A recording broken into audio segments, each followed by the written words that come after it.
Bienvenidos a la familia de Broward Podcast, donde cada lunes, de la mano de nuestra host Adriana Carrera y sus invitados, escucharemos consejos y guías para disfrutar al máximo la vida desde el sur de la Florida. ¡Empecemos! Hola amigos, ¿cómo están? Es Adriana Carrera de la familia de Broward. Dijo ahí lunes el intro, pero estamos miércoles. Pero ese es el intro del nuevo podcast que vamos a lanzar el próximo mes de abril. Así que suscríbanse y estén pendientes porque vamos a tener conversaciones muy interesantes desde este espacio. Así que les doy la bienvenida. Gracias por estar aquí. Hoy tenemos una conversación muy importante también y muy necesaria, como dicen, es justa y necesaria, que ha cautivado a la audiencia porque todos queremos saber un poco más de lo que está pasando. Así que sin más preámbulos, voy a tener aquí conmigo a el doctor César Vidal, que es historiador, es escritor, es comunicador norteamericano de origen español, es doctor en historia, Derecho, Filosofía y Teología, y ha recibido numerosos premios relacionados con los medios de comunicación y un premio literario, porque él es autor, premio de novela histórica Ciudad de Cartagena. Bueno, nos quedaremos aquí hablando porque realmente tiene un currículum impresionante. El doctor Vidal no es la primera vez que converso con él y le doy gracias, doctor, por darnos este tiempo. Sé que está cansado, sé que está viajando muchísimo, pero aquí estamos. Además, él conduce, si usted no lo sabe todavía, el programa La Voz, un programa de radio que lo escuchan millones de personas. Así que bienvenido, doctor Vidal.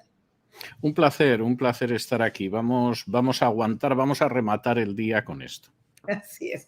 Bueno, la primera pregunta, porque hemos titulado esto una conversación con el doctor César Vidal sobre Ucrania, es, en su análisis que estaba escuchándolo y todo el historial que usted conoce y el antecedente histórico de este conflicto que estamos viviendo en el momento, ¿por qué? ¿Cuáles son las razones reales, desde su perspectiva, por el cual Putin invade Ucrania?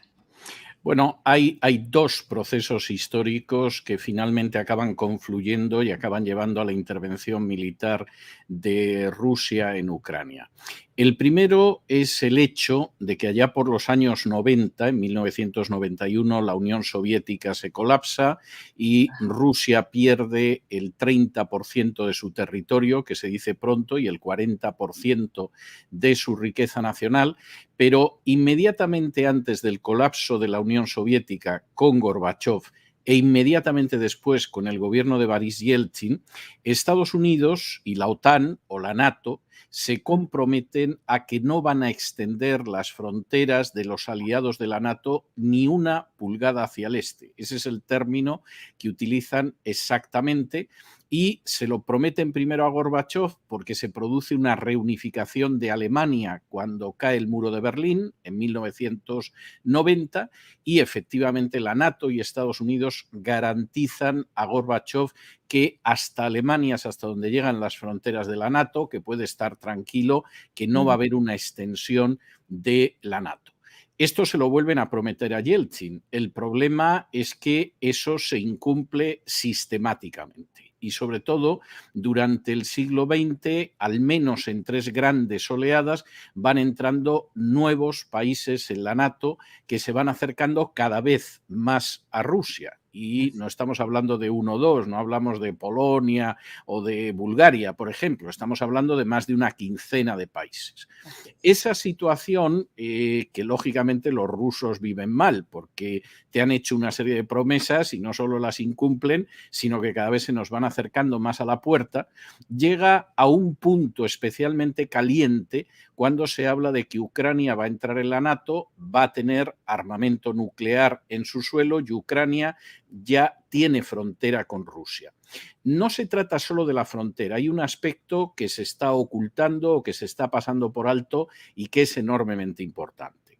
El mundo, gracias a Dios, no ha sufrido un holocausto nuclear durante las últimas décadas porque existe lo que se denomina el principio de doble destrucción asegurada. Es decir, ninguna potencia puede lanzar un ataque nuclear sobre otra potencia que tenga armamento atómico sin verse a su vez destruida. Es decir, si en un momento determinado Estados Unidos atacara a Rusia o Rusia atacara a Estados Unidos, ese ataque no se produce porque cualquiera de los dos países tendría tiempo suficiente para responder. Y para responder con armamento nuclear y para causar millones de muertos. Luego habría que ver cuántos quedaríamos vivos en este planeta, pero en principio esa posibilidad de respuesta atómica existe.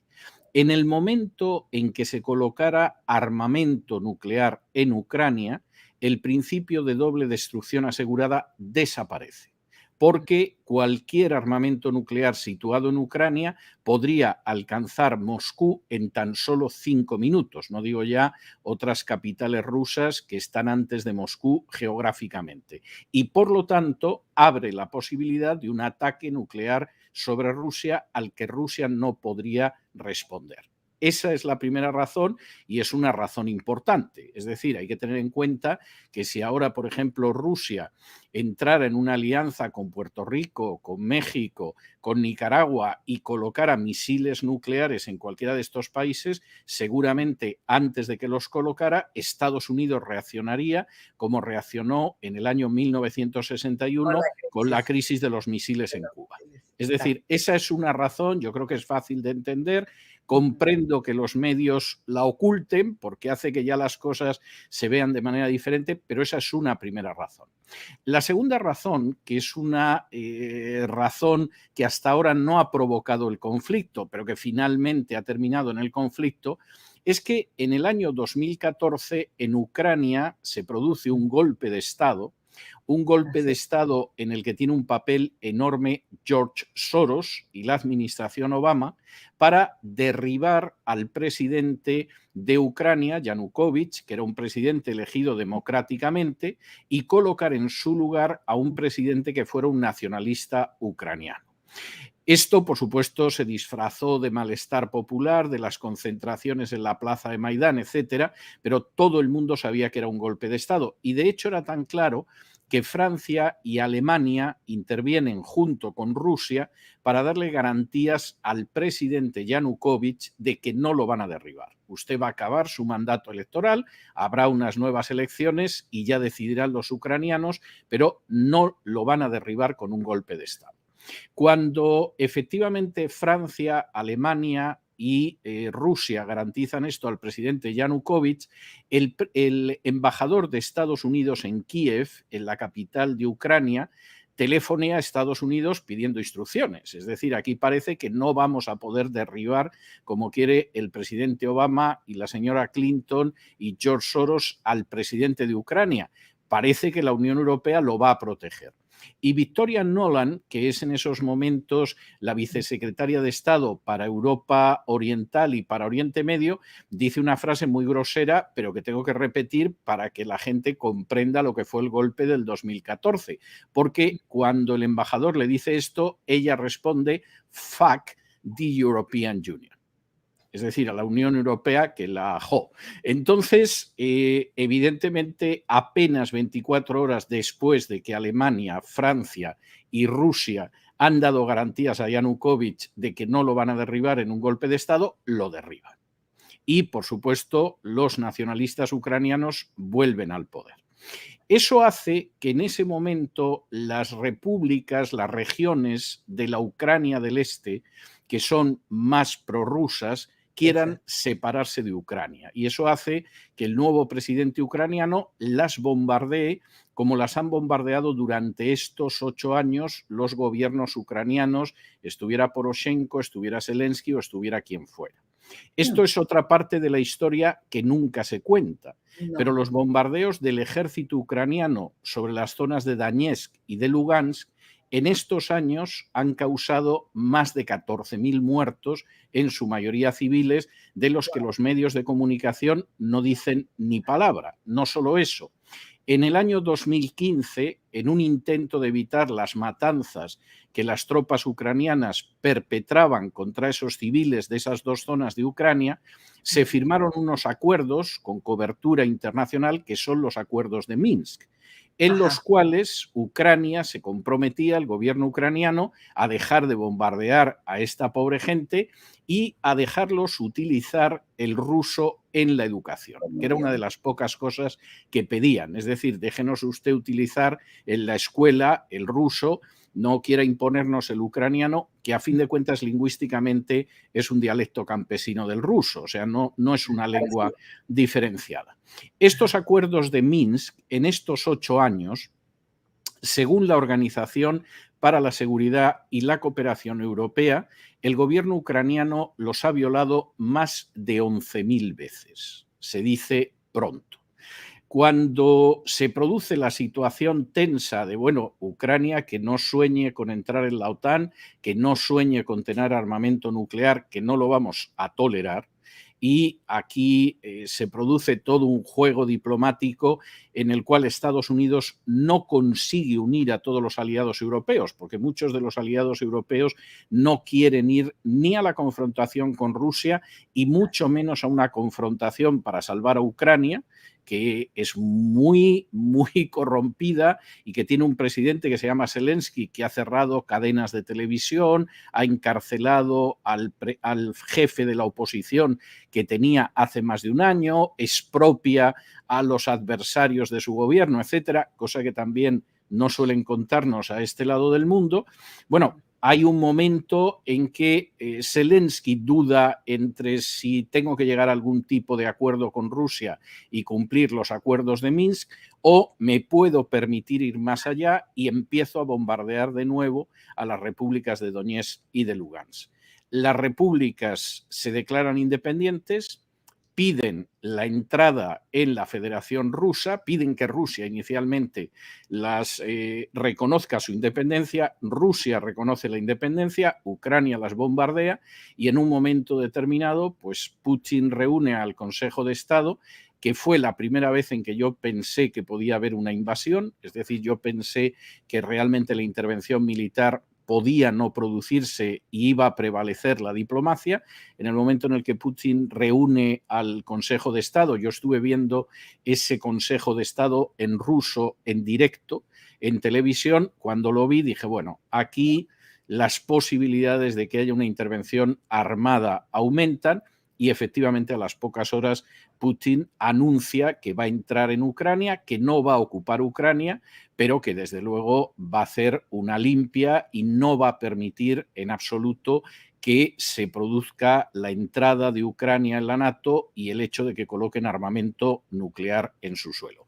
De manera que hemos llegado aquí, resumiendo mucho, porque se ha sumado primero por un lado una cuestión de seguridad nacional de Rusia y luego todo el problema de que los nacionalistas ucranianos están intentando crear un país a su imagen y semejanza, lo que implica una situación muy complicada y no solo por los prorrusos de la zona oriental de Ucrania, sino porque Ucrania es una nación artificial y tiene población polaca en el oeste y tiene población húngara a la que también trata muy mal. De ahí que, por ejemplo, Viktor Orbán, el presidente de Hungría, se haya negado a mandar tropas y a mandar ayuda militar a Ucrania e incluso a que pase a través de su territorio, porque sabe cuál es la situación de los húngaros en Ucrania. Y en estos momentos, pues estamos en una situación en que ya los muertos de los dos bandos militares, porque civiles, a Dios gracias, parece que de momento hay muy pocos, pero los muertos militares de los dos bandos pues ya se suman por millares. Es decir, los rusos han podido tener un poquito menos de 1.000 muertos y aproximadamente unos 2.000 heridos, algo menos de 2.000 heridos. Los ucranianos andan por los 4.000 muertos y más de 6.000 heridos, aparte de perder más de 600 soldados que han caído prisioneros. Podría decirse que podría ser mucho peor, no cabe la menor duda, pero es que llevamos ahora mismo, no llegamos todavía a la semana de operaciones militares. Exacto. Y estamos hablando de muertos por miles en los dos ejércitos. Así es, doctor. ¿Y cuál sería la diferencia entre esta guerra, esta invasión y las otras que han sucedido en la historia? Porque esto no comenzó, como usted acaba de explicar, hace una semana. Esto tiene toda una historia. ¿Cuál sería en el contexto que estamos viviendo actual, con el presidente que tiene Estados Unidos, con la Unión Europea actual, inclusive con China? ¿Cuál sería la diferencia entre esta guerra y, por ejemplo, otras en las que Rusia Bueno, ha vamos a ido? ver, este conflicto es un conflicto que tiene muchas caras. Es decir, tú me preguntabas por cómo hemos llegado aquí, yo he hecho un resumen lo más ajustado posible de las causas de cómo hemos llegado aquí, pero este conflicto tiene muchísimas más caras y hay que considerarlas. Es decir, quién gana y quién pierde en esta guerra, aparte de los pobres infelices a los que ya están enterrando, o Así es. los que han huido de su hogar, primero en el Donetsk y en el Lugansk porque los bombardeaban los ucranianos y ahora en zonas de Ucrania porque se acerca el ejército ruso, ¿no? Así Bueno, es. esos evidentemente son los perdedores de la guerra, pero luego hay otros perdedores y otros ganadores. ¿Quién pierde en esta guerra? Pierde muchísimo la Unión Europea. Es decir, aparte de los contendientes, que es una Rusia que se ve sometida a unas sanciones económicas muy fuertes, pero luego si hay tiempo explicaré que también muy hipócritas, porque por ejemplo se ha desconectado algún banco ruso del SWIFT, que es ese sistema de Así es. pago por banco internacional, pero no se ha desconectado a los bancos rusos a los que hay que pagar el gas y el petróleo, porque Porque depende Alemania de sigue eso, necesitando el gas y el claro, petróleo porque y no va a depende ir de con eso. un maletín de euros al consulado de Rusia, que además lo mismo está cerrado, para pagar el gas y el petróleo. Es Eso se decir, lo dijeron de frente, el mandatario anterior aquí de Estados Unidos se los dijo de frente. Impresionante eso, doctor. no, Bueno, eso es claro. Entonces, ujú, vamos a ver, primero, por supuesto, Rusia y Ucrania son los más perjudicados, las yes, medidas, las sanciones contra Rusia son muy fuertes. Yo no tengo muy claro que esto al final le haga tanto daño como parece, okey, porque hay muchas formas de salir de esa situación, incluso si a Rusia la hubieran expulsado totalmente del SWIFT, hay mecanismos de compra y venta que están fuera del SWIFT, o sea, no se acabaría el mundo por eso. Y además Rusia, el gas y el petróleo que mm, no le venda a Europa, se lo va a vender a China. De hecho, firmó hace unas semanas un contrato con China que, vamos, le va a vender hasta la última gota. O sea que, en ese sentido, las sanciones son duras, pero ujú. sobre su impacto final yo realmente no sería tan optimista en el sentido de que van a incidir como finalmente ponerla de rodillas. Esto me parece que es difícil. Ahora, ¿quién es la gran perdedora? La gran perdedora es la Unión Europea. La Unión Ujú, Europea ha dejado de manifiesto que no tiene una posición independiente y única. Y antes de que tienes se razón. produjera la intervención militar rusa, la Unión Europea estaba totalmente dividida. O sea, había gente que decía, vamos, entrar en un conflicto con Rusia, ni soñarlo, enfrentarnos con medidas económicas que nos perjudiquen y que sobre todo Correcto, nos hagan daño en el terreno energético, ni soñarlo. así Y hay que es. tener en cuenta que esto además se produce en un mes que ha sido este mes de febrero pasado, en que Alemania entra en recesión económica. Entonces, Alemania, para que la gente lo sepa, los que lo ignoren, es la locomotora que tira del resto de la Unión Europea. Correcto, Si esa locomotora se detiene, la Unión Europea se queda tirada en medio del campo. Y correcto. entonces la Unión Europea esto lo va a pagar muy caro. De hecho, en las últimas horas, BlackRock, que es un fondo de inversión que domina todo lo dominable en todo el mundo, quiero decir, aquí en Estados Unidos, BlackRock es uno de los 3 grandes propietarios de todos los medios de comunicación. De Así manera es. que si alguien se pregunta por qué ciertas campañas de lavado de cerebro, de ideología de género y de agenda globalista avanzan tanto, pues no debería extrañarle, porque el 90% de los medios de este país y de otros países están en manos de solo 3 empresas, de las cuales una es BlackRock, y BlackRock señalaba hace unas horas, y yo le voy a dedicar el editorial de mi programa de La Voz mañana, que hay una serie de países de la Unión Europea que van a quebrar y que recomienda no invertir en la Unión Europea. Por cierto, entre los países que da por seguro que quiebran se encuentra España. De manera que la Unión Europea va a atravesar una situación curiosamente que puede ser peor que la de Rusia, y incluso el futuro del euro en estos momentos yo creo que está en el aire. No digo que vaya a desaparecer, pero evidentemente es un futuro que está en el aire. ¿Quién gana con esta guerra? Por otro lado, porque efectivamente aquí habría que preguntarse quién gana con esta guerra. Bueno, en primer lugar ganan los grandes fabricantes de armas y de hecho esto antes de que se produjera la intervención armada, ya alguna de las grandes empresas armamentísticas de este país, que por cierto también forman parte de los propietarios del New York Times, del Washington Post, del Wall Street Journal, etcétera, se frotaban las manos diciendo que iba a haber un gran beneficio, porque ellos pensaban que esto al final acabaría en una guerra. De modo que, en primer lugar, los grandes fabricantes de armamento esperan un negocio tremendo y para que se haga una idea a la gente de lo que esto significa, se supone que Alemania va a comprar en los 2 próximos años 100.000 millones de euros en armamento. Estos son unos 125.000 millones de dólares en armamento. El negocio, bueno, va a ser un negocio como el de las vacunas o más. Segundo, ¿quién más gana? Las empresas energéticas de Estados Unidos. Nosotros teníamos empresas petrolíferas que estaban a punto de cerrar y, sin embargo, esas empresas que venden gas y que venden petróleo, por lo menos en los próximos meses, van a intentar suplir a la Unión Europea del petróleo y del gas que lo mismo no viene de Rusia. De ahí que la Unión Europea no haya querido expulsar del SWIFT a ciertos bancos rusos, porque el gas americano cuesta un 40% más caro que el gas ruso. Por supuesto. Y si dijeras, bueno, es un 3, es un 5%, incluso un 10%, evidentemente es un golpe, pero bueno, podemos resistirlo, porque un 40% es tremendo. Ahora, de momento, el negocio de las empresas energéticas americanas, sean gasísticas, sean petroleras, es colosal. Lo que no sabemos es si esto va a durar un mes, va a durar 6 meses, un año o qué va a suceder. Pero de momento el negocio es colosal. Son grandes ganadores en esta situación. Y en tercer lugar, es un gran ganador la agenda globalista. Y voy a explicar por qué. Y aquí uno con lo que tú me preguntabas, no es que eluda responderte, es que tengo que decir esto para que se vea el panorama completo. La agenda globalista porque se adelantó.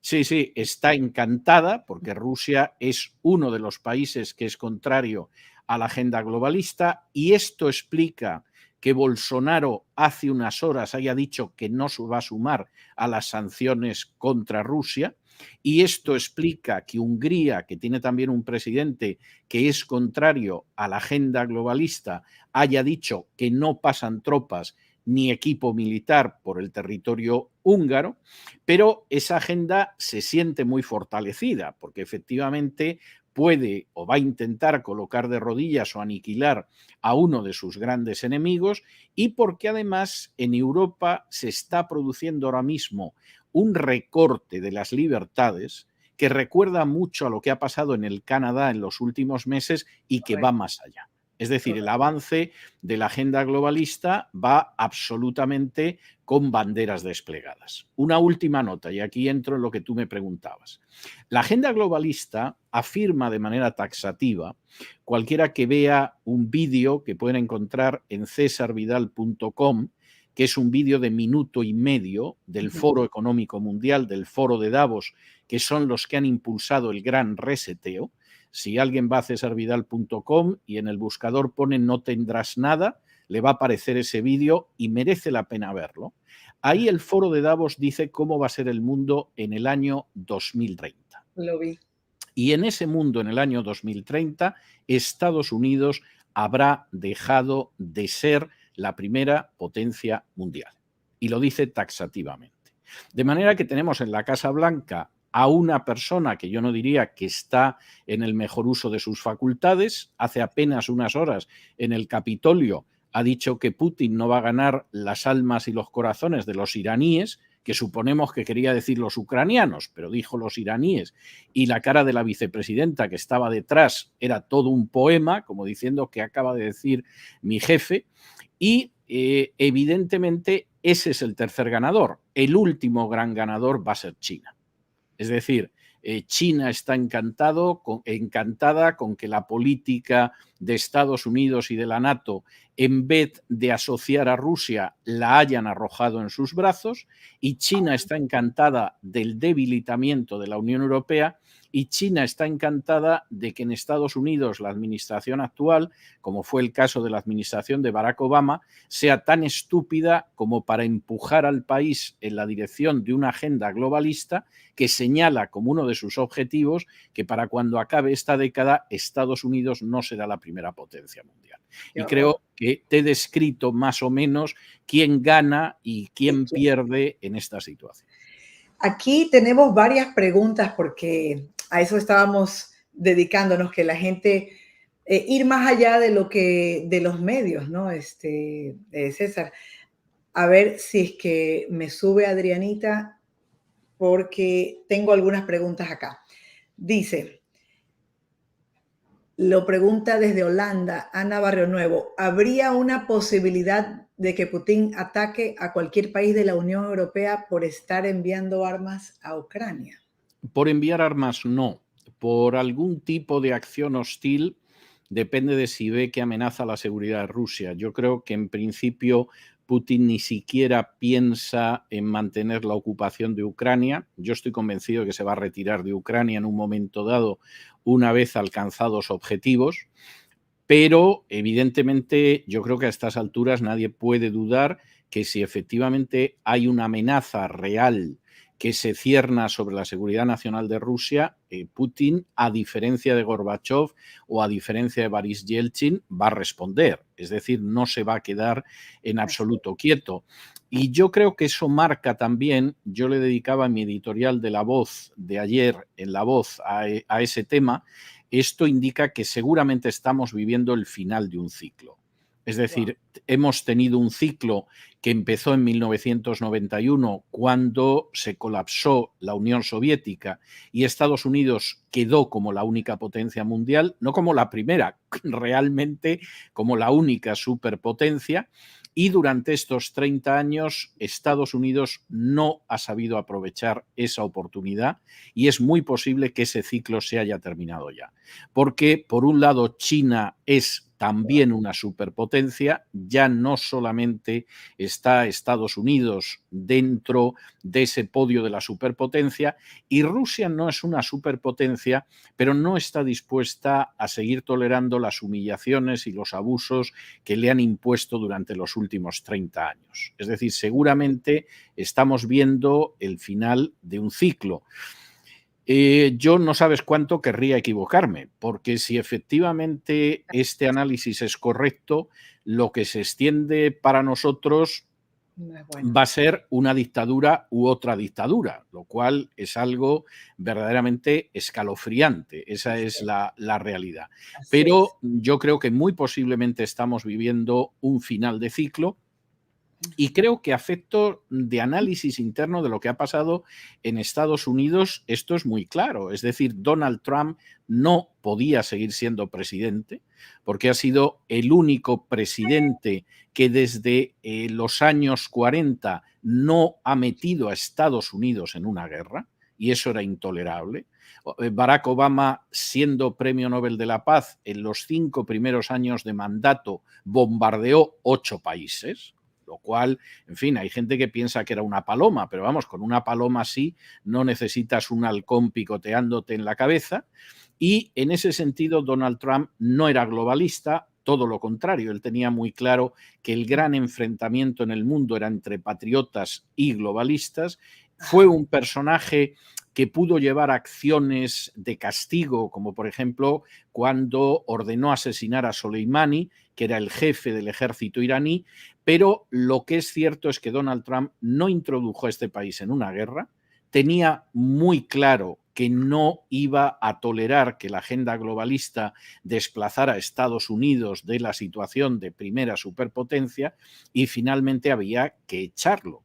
Y yo creo que cualquiera que haya leído alguna de la información que se ha publicado de cómo redes sociales, grandes compañías de inversión, los grandes medios de comunicación se pusieron de acuerdo para que perdiera las elecciones, o por lo menos para que no fuera reelegido, pues evidentemente esto explica muchas cosas. Estamos en medio de una situación de la que vemos una parte, pero que realmente es mucho más amplia, como yo decía antes, tiene muchas más caras de lo que podría parecer a primera vista. Nos podríamos quedar aquí, creo que toda una hora, pero voy a leer otra pregunta más. Desde aquí, Estados Unidos, Estela dice, ¿es verdad que China y Rusia están creando su propio sistema SWIFT para las transacciones financieras y que eso significaría que se acaba la hegemonía del dólar? Bueno, vamos a ver, aquí hay una cuestión que es enormemente importante, ¿eh? Y que, de nuevo, los medios de comunicación nos la ocultan porque al final los medios de comunicación simplemente nos fijan la agenda que ellos quieren, que no es la de informarnos, ¿eh? Generalmente es la de desinformarnos al servicio de determinados intereses y, por cierto, era el tema de mi editorial de hoy en La Voz, hablando de, por ejemplo, cómo no nos hablan nunca de 360 millones de cristianos perseguidos en el mundo ahora, de las cerca de 20 iglesias que se queman todos los días, a diario, de los 7, y nadie lo dice, de los cerca de 20 cristianos a los que se ejecuta a diario y los cerca de 20 cristianos a los que se detiene ilegalmente, se secuestra, etcétera. Pero eso no aparece en los medios. Y quisiera decir que en términos de persecución, el colectivo más perseguido en el mundo no son los judíos van detrás de los cristianos. Increíble. En cuanto a persecución, bueno, ¿quién lo diría? Porque más que los tiempos de la Biblia, ¿sí o no? Más que bueno, es así, o sea, bueno, de hecho, un informe reciente de Open Doors dice que el año pasado ha sido el de la mayor persecución contra el cristianismo de toda la historia.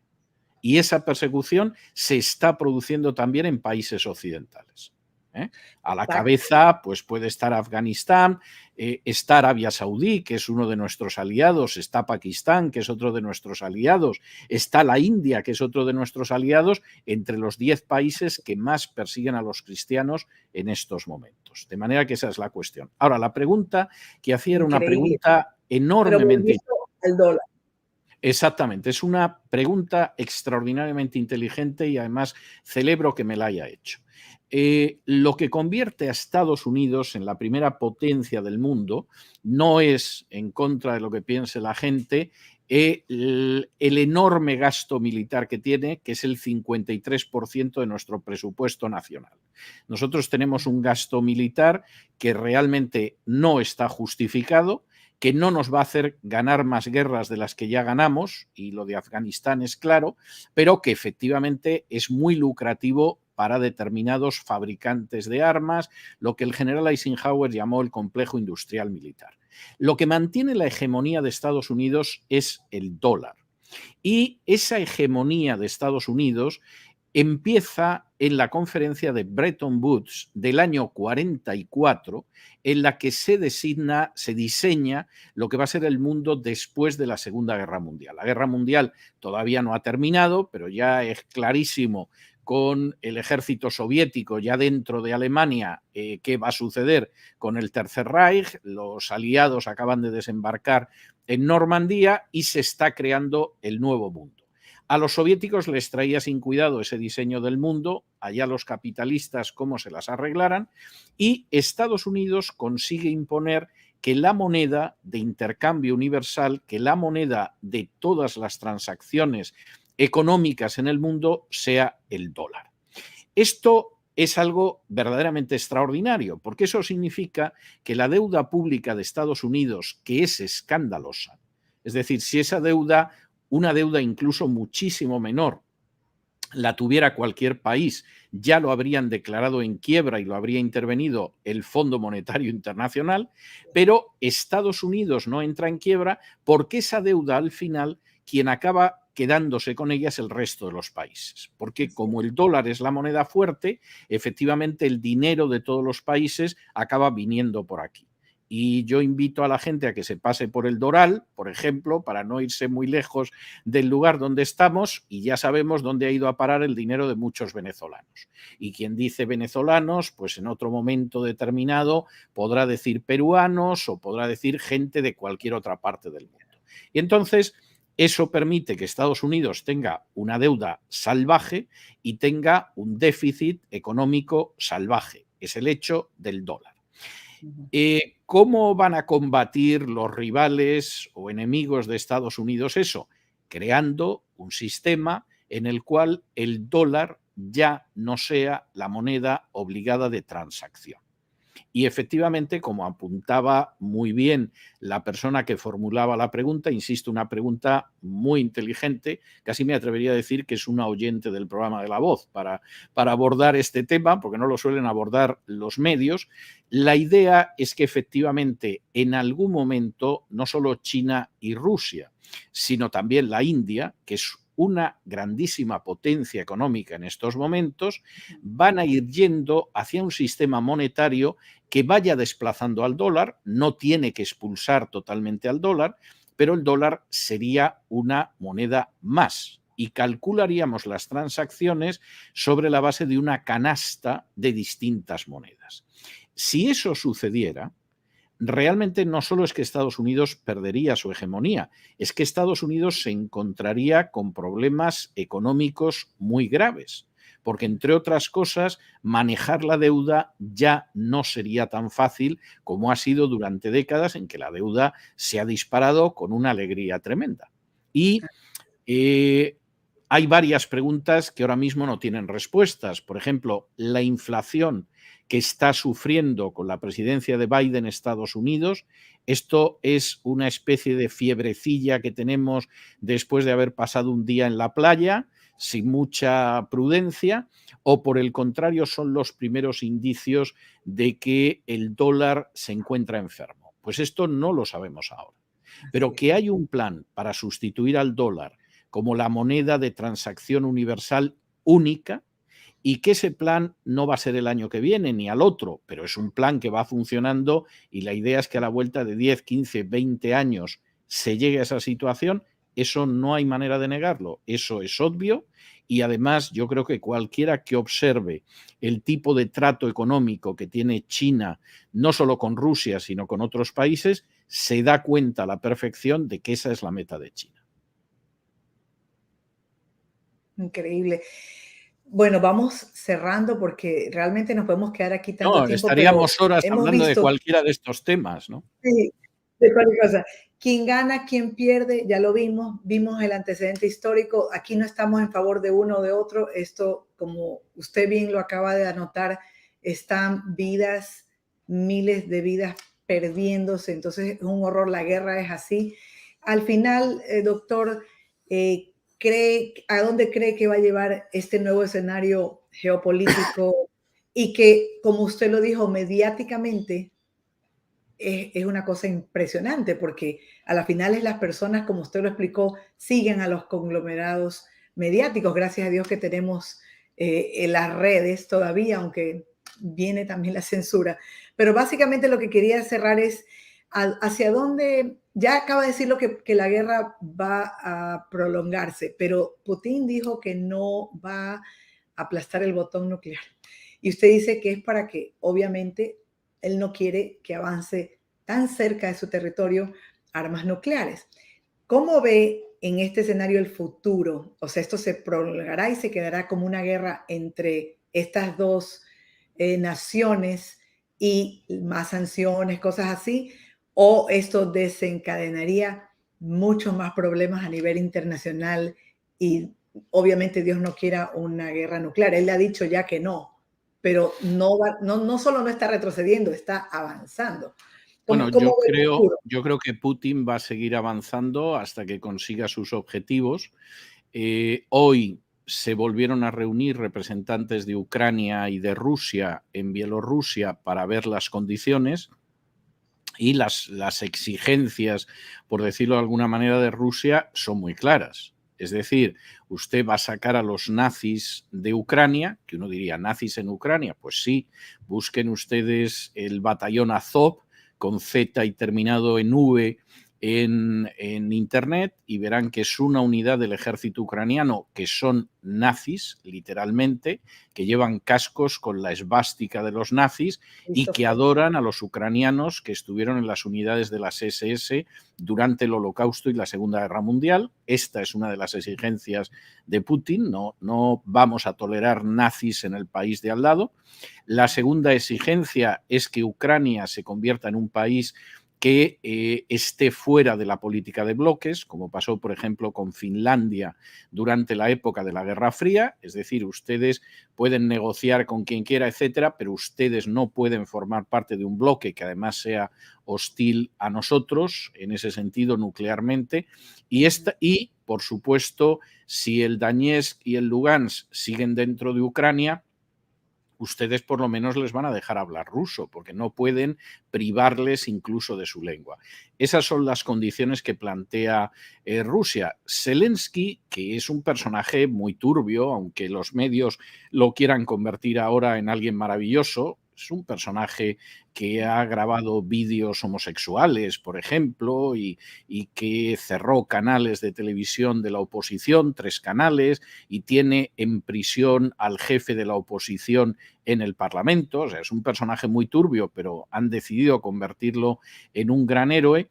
Pues posiblemente Zelensky, si ahora mismo no le dijeran usted aguante que nosotros lo respaldamos, es muy posible que intentara llegar a algún acuerdo con Rusia. No sé cuáles serían los términos, pero yo supongo que se rendiría a la obediencia, a la evidencia, porque en estos momentos la guerra la está ganando Rusia por goleada.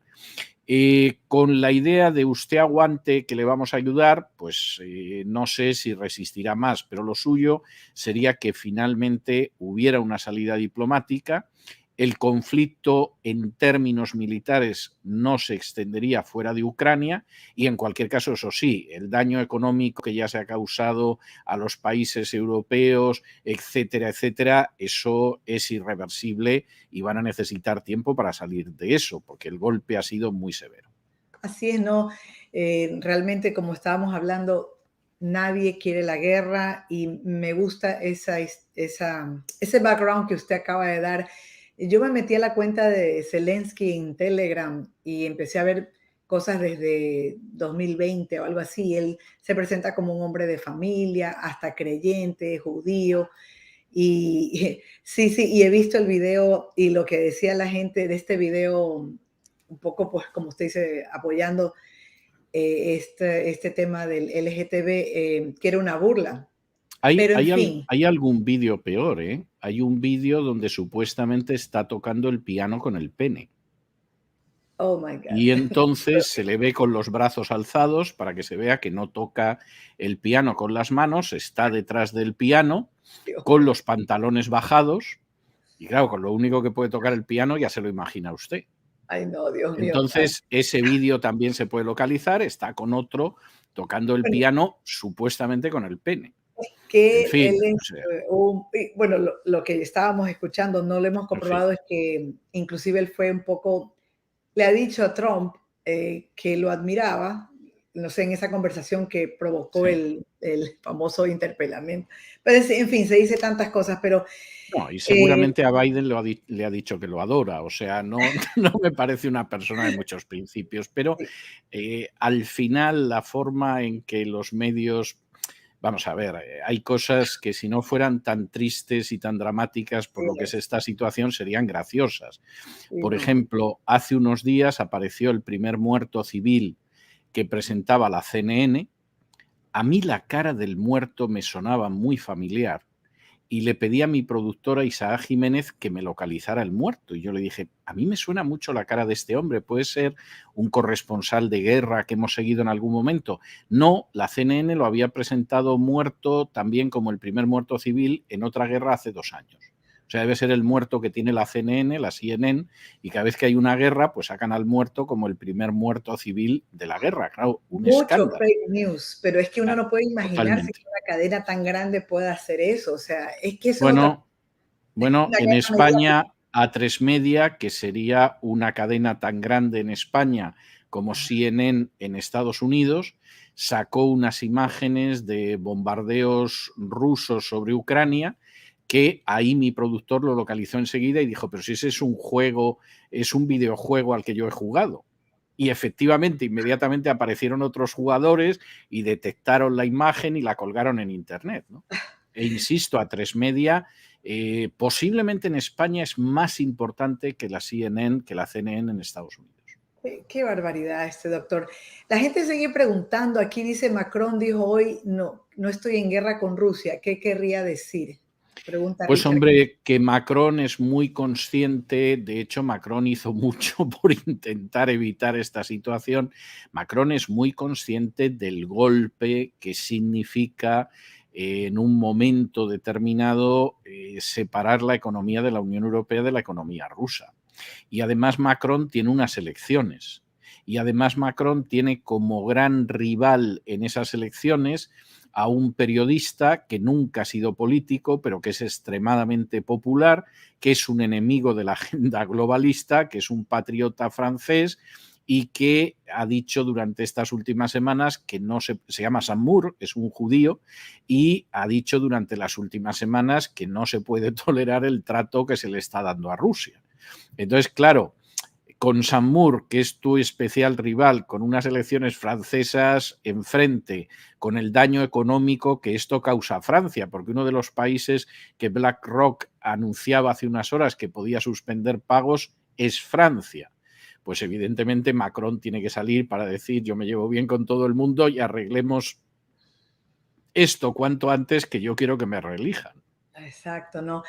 Bueno, doctor, vamos a cerrar por la noche de hoy. Yo sé que está usted en horas extras, en Bueno, tiempo, no veas, se ve que la adrenalina me ha animado hablando de estas cosas. Estoy en ahora tiempo. mejor que al inicio de la entrevista. Qué bueno, qué bueno. Pero es que seguiríamos aquí para terminar. Y lo que quería aclarar, porque que está muy bueno el chat también de este live, porque como usted dijo, hay muchos perdedores y aquí no estamos, tengo una perra por ahí, aquí no estamos defendiendo a nadie, sino que estamos preguntándole a usted los hechos. Pero bueno, doctor, aquí están sus redes. Gracias, no será la última vez, obviamente. Gracias por los que se conectaron, con los que preguntaron. Acuérdense que vamos a tener al doctor también en nuestro podcast Abril, que estamos inaugurando, y nos despedimos con un gran abrazo. Gracias al doctor por su tiempo, a las personas por querer Bueno, informarse más. supongo que otro día hablaremos del libro del exiliado. Exacto, eso va a ir para el podcast. No, vamos a hablar Muy ya bien. de esto, pero vamos a cerrar este tema de Ucrania y bueno, no le prometo que no lo voy a buscar de nuevo por esto No, y no, por está otras bien, cosas, está pero bien. no, nosotros cerramos y luego vamos a pregrabar El Exiliado porque este podcast, doctor, va a estar muy bueno, no es porque lo digamos nosotros, pero tenemos unos invitados de lujo como usted y le digo aquí a la audiencia que que se suscriban a nuestro canal porque en abril se lanza el podcast todos los lunes y obviamente El Exiliado va a estar allí. Muy Gracias, bien. doctor. Gracias. Fue un placer y además creo que es muy importante lo que usted misma ha señalado, es decir, es un gravísimo error el tomar partido como si esto fuera pues un encuentro de fútbol, ¿no? Lo De bueno lo y que lo se malo. Exactamente, de lo que se trata es de comprender lo que está sucediendo, de analizar las causas, de ver cuál es la situación actual y bueno, incluso intentar pensar cómo se podría salir de esa crisis, pero es una cuestión de análisis, no de partidismo. Correcto. Y estamos con todas las personas que están perdiendo la vida en Ucrania y Sin los duda. rusos también, porque una guerra es lo peor que puede pasar y los que la han vivido lo saben. Y ahorita pues en este mundo que nos afecta a todos, no nos podemos desentender porque nos está también nos va a salpicar de alguna manera. Así que, doctor, gracias y un abrazo. No se nos vaya, se nos queda. No me voy. Gracias. Los esperamos cada semana para compartir un tiempo lleno de consejos útiles para la vida junto a la familia de Broward Podcast desde el sur de la Florida. ¡Nos vemos!